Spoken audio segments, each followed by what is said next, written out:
thank you for downloading the video edition of Nintendojo's Nightly News Roundup. Today is Friday, July 30th, 2010, and I'm Noah, and I'm just really excited about this show because we've got all this Pokemon news. Do you like Pokemon?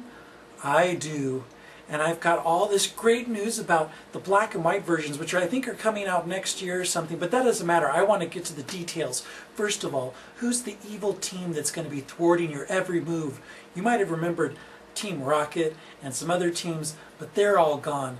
In black and white, it's Team Plasma. Are they going to be after you, your blood, or your Pokemon's blood? I don't know, but their name's Team Plasma, so you better not forget it. Also, something else that we want to talk about is the 3-on-3 Pokemon battle modes. You have these Pokemon, and you cast 3 of them, you throw them all out at once, and there's one in the middle, and the one in the middle does the most damage, and you can hot swap between the left and the right. Apparently, that's what they're assuming, that you can switch whichever one's in the middle, just like that, really, really fast. You don't have to take any time to do it. And the one that's in the middle does the most damage. The one that's on the left can't do any damage to the one that's on the far right, the enemy Pokemon, and vice versa. So the one that's on the right can't damage the one that's over on the left. So you have to constantly be swapping them around to really get the most out of your Pokemon battles. After that, well, how can I forget? New Pokemon were announced also. There is a deer Pokemon and a stork Pokemon, and the name of the deer Pokemon is Shikijika. Say that 5 times fast. Some people have been calling the stork Pokemon a swan, but I've never seen a swan with a beak this long. But anyways, I digress. The other thing I wanted to tell you about is if you wanted to take Pokemon from your old 4th generation games and transfer them to black and white, there's this new mode that's called Poke Shifter. And what happens is you select 6 Pokemon, and then you upload them onto your DS, and then you see this grass field, and they scurry back and forth through the bushes of this grass field.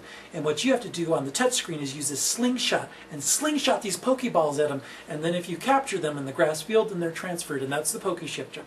The next thing I wanted to say is that there are awesome seasonal visuals that play in the latest video that I've seen. Whether it's springtime, or it's fall time, or it's winter time, there's these leaves that are blowing across the screen. And it's really pretty, and it looks really nice, but the question is, does that mean that there's actually going to be seasonal changes in the game as well? That would be pretty exciting if it were. But we don't know for sure yet. We just have to guess.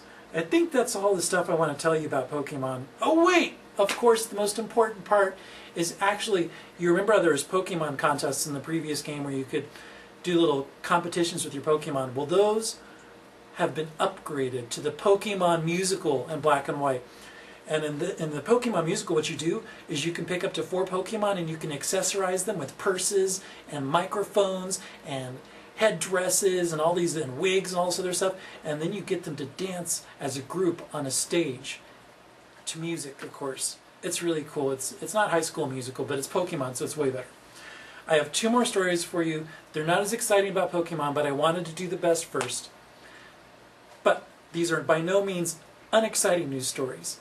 First of all, Virtual Play Games is bringing Intellivision Lives to the DS. Now, you might remember Intellivision Lives as a compilation of over 60 Intellivision games on a single card or disc. Disc, as I'm saying, because it was released previously on the PlayStation and the Xbox. But you know what those lame systems don't have? A touch screen.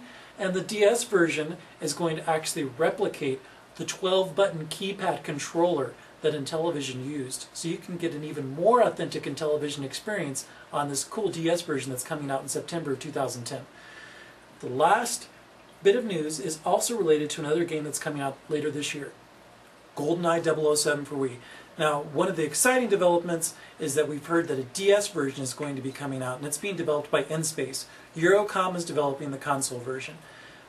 I'm sure the DS version is going to be great. We haven't seen it. The Wii version is really cool. It's a total, from the ground up, reinvention of the entire game. I mean, you saw the same levels, but the entire script's been rewritten. It's got Daniel Craig in it. It's got Judi Dench in it. The levels have been redesigned. There's just so much cool stuff. But how are you going to play it? Are you going to play it with a Wii remote and use the pointer shooters? You use the pointer shooting control like you would use in Metroid Prime? Or are you going to play it on a classic controller? Now, my friend Evan on the staff definitely prefers the pointer controls, but we weren't able to try that. We were just able to try Classic Controller, which I think is awesome because it's a lot like the Nintendo 64 version.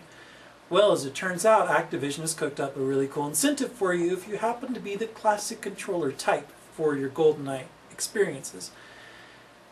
There was rumors that there's going to be either a gold Classic Controller or a really ugly gun holster for your remote and your nunchuck.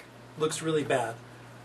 Turns out the gold Classic Controller may just be something that you can get. Toys R Us has a listing on their website that you can pre-order GoldenEye and get it bundled with the Golden Classic Controller Pro, which just is really sweet, especially if you haven't gotten a Classic Controller Pro yet. The price listed on that is $70, that's US dollars for our international viewers, which isn't too bad. It's about the same as if you're going to buy the Classic Controller separately, except you'll get it in a really cool gold case. Those are the news stories that we have for you tonight. We hope you've been enjoying this week's issue over on Nintendojo.com. It's been all about sequels, and all the really cool sequels, particularly ones that were number 2. Next week it's going to be all about power-ups and all the cool ways that we've become even more badass in our video games. We'll be looking at things like mushrooms, as well as Mega Buster upgrades, you name it, we're going to talk about it. If you like the video, you can subscribe to our YouTube channel. It's youtube.com/channelnd. You can also follow us on Twitter, twitter.com/Nintendojo. Please feel free to like us over on Facebook, facebook.com/Nintendojo, or come to our website, Nintendojo.com. We've got lots of great content. And also, if you happen to be one of the gamers that played with us last weekend in the Mario Kart Wii Game with the Staff session, thank you so much. It was a blast, and we'll be having another one in the future, so look forward to that too. Thanks!